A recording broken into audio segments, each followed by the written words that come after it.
Taigi, kuo unikalus ar ypatingas būtų Radhanato Swami vizitas į Lietuvą? Religinio gyvenimo sferų yra bent keletas rimtų problemų, kurios nesisprendžia šimtmečiais ar tūkstantmečiais. Religijos vis dar nesutaria. Taip. Bent jau visos teistinės religijos teigia, kad mes Dievo vaikai, visi broliai ir sesės, ir kad šiame pasaulyje galima sukurt Dievo karalystę. Bet kaip tai padaryti, aiškumo nėra. Ir vis jaučiasi ta mintis, kad tam, kad tą Dievo karalystę galima būtų sukurti, visi turėtų atsiversti į vieną tikrąją religiją. Ir kiekvienas įsitikinęs, kad ta religija, ta tikroji yra būtent mūsų. Viena problema. Taip. Todėl susidaro įspūdis, kad tos įtampos varžymasis religijų sferoje, jos tiesiog alina sąmonę. Taip. Žmonės tarsi mainikauja. Taip. Konvertuoja vieną valiutą į kitą. Iš dolerio į eurą, iš euro į rupijas, ar ten į rublį ir panašiai. Taip, kiekviena religija turi kažkokį interesą, taip, dalinasi. Panašu, kad didieji žmonijos šventieji sugebėdavo ištrūkti iš šito užburto rato. Sugebėdavo investuoti ne į konvertavimą, o į vertės kėlimą. Čia yra tikrojo finansų eksperto užduotis. Pakelti tau patikėto indėlio vertę, nepriklausomai nuo to, kokia valiuta jis patikėtas. Didieji žmonijos šventieji šitą sugebėdavo padaryti, bet tai nėra lengva, nėra paprasta. Ir Indija tradiciškai panašu, kad turi tam tikrą įdirbį šitoj srityje. Ir turbūt neatsitiktinai šiais laikais vis didėja susidomėjimas indiškom dvasingumo formom. Ir jas eksportuoja į vakarų pasaulį. Dažniausiai tai būna patys mokytojai iš Indijos. Indijoje iš tikrųjų yra didelis įdirbis ir filosofinis, ir praktinis. Jeigu vakarų pasaulio atsakymas į tas religijas, religijoms būdingas problemas buvo pasaulietinė visuomenė, tai Indijoje taip neatsitiko. Visuomenė niekada netapo pasaulietinė. Ji išliko dvasinga, ji sugebėjo kažkaip pakilti aukščiau nesutarimų, bet išlaikyti dvasingumą. O šita paslaptis jį masina. Čia yra tam tikras mistinis potencialas, kurio dviem žodžiais nepaaiškins ir jis nelengvai suprantamas.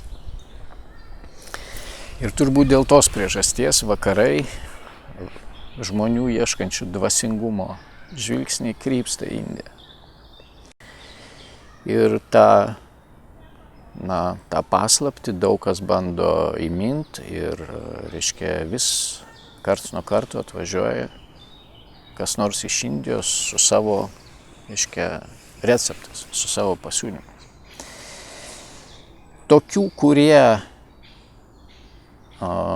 patys būdami vakariečiai, galima būtų apie juos drąsiai sakyti, kad jie tą paslaptį įminė, turbūt jų nėra tiek daug.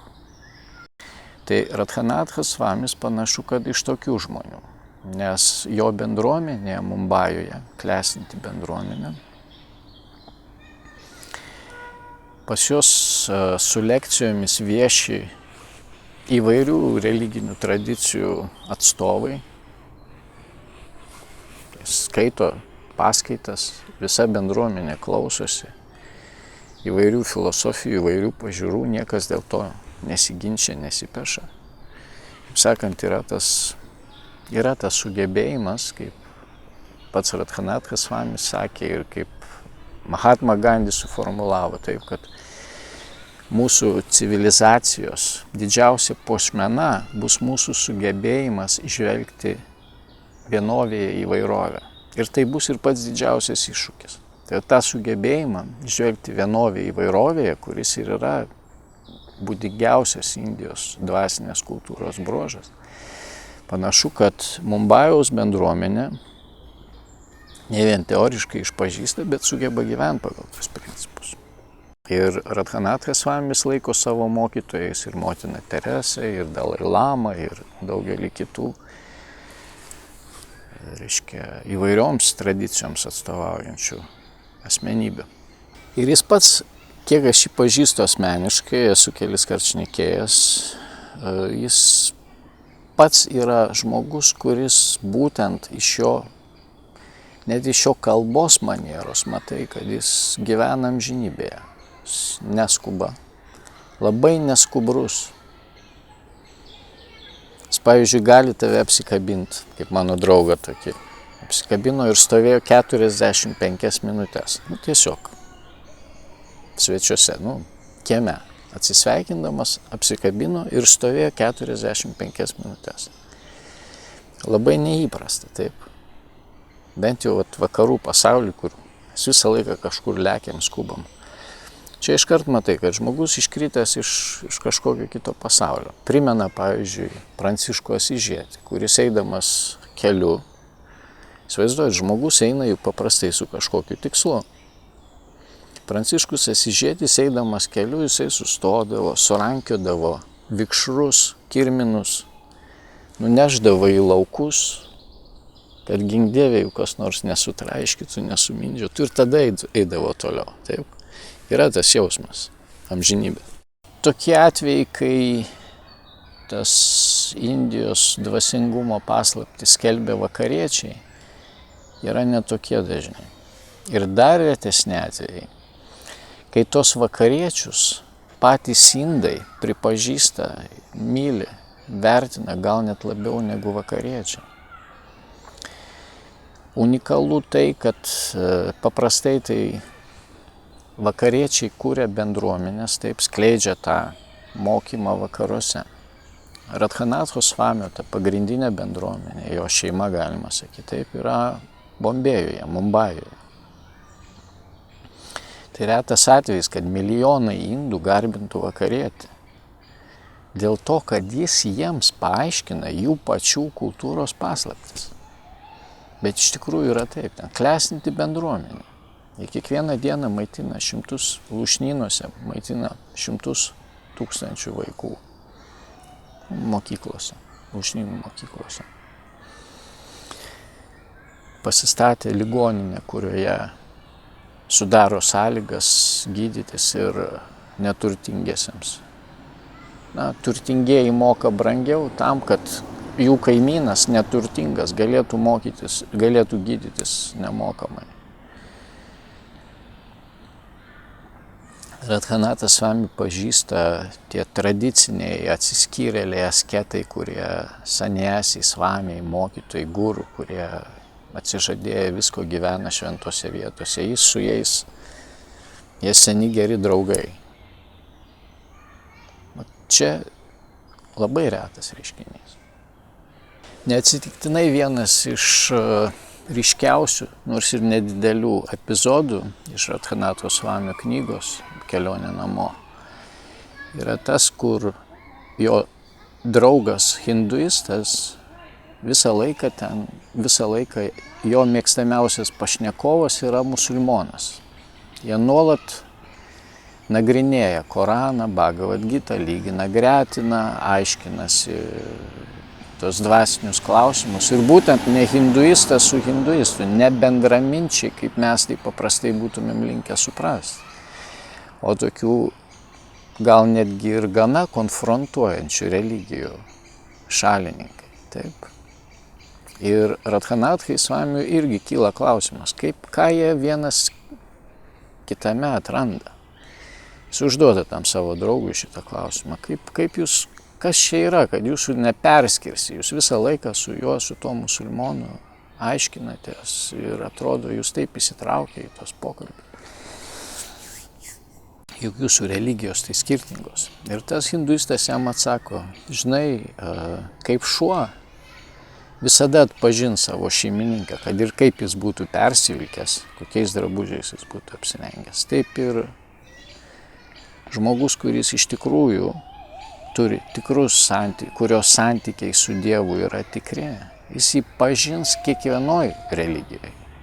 Sugebės atskirti kiekvienoj religijoje, kad ir kokiais jis drabužiais būtų persirengęs. Čia turbūt pagrindinė ar viena iš pagrindinių minčių ir patirčių, kuria jisai dalinasi ir knygoje, ir savo gyvenime. Ta žinia, kurią jis atneša vėlgi ir vakarams. Ir kitaip negu indai, kurie gali daugelio mūsų problemų nesuprasti. Vakariečio mentaliteto indai nesupranta. Kaip ir mums labai sunku suprasti jų mentalitetą. Tai Radhanathas Svamis šitos problemos neturi. Jis vakariečio mentalitetą supranta puikiai, nes jis pats yra vakarietis. Jis puikiai supranta ir indų mentalitetą, ir Indijos kultūrą.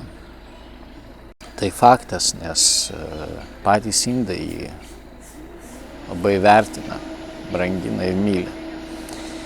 Tai šita patirtis, reiškia, mums turėtų būti unikali dar ir dėl to, kad jo seneliai iš motinos pusės yra kilę iš Lietuvos žydai.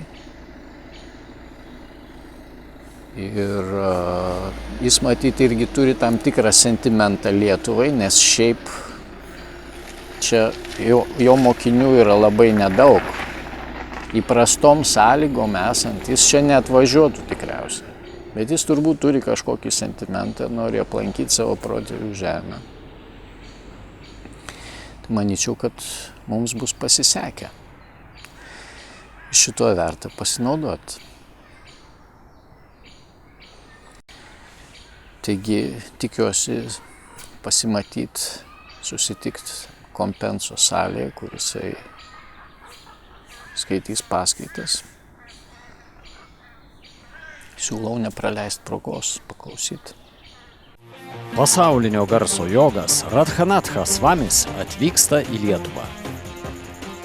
Susitikimas su knygos Kelionė namo autoriumi Liepos 30 dieną Vilniuje Kompensa salėje. Knygos ir muzikos vakare koncertuos Edgaras Lubys. Bilietus platina Bilietų pasaulis LT. Renginio informacinis rėmėjas L-Rytas LT.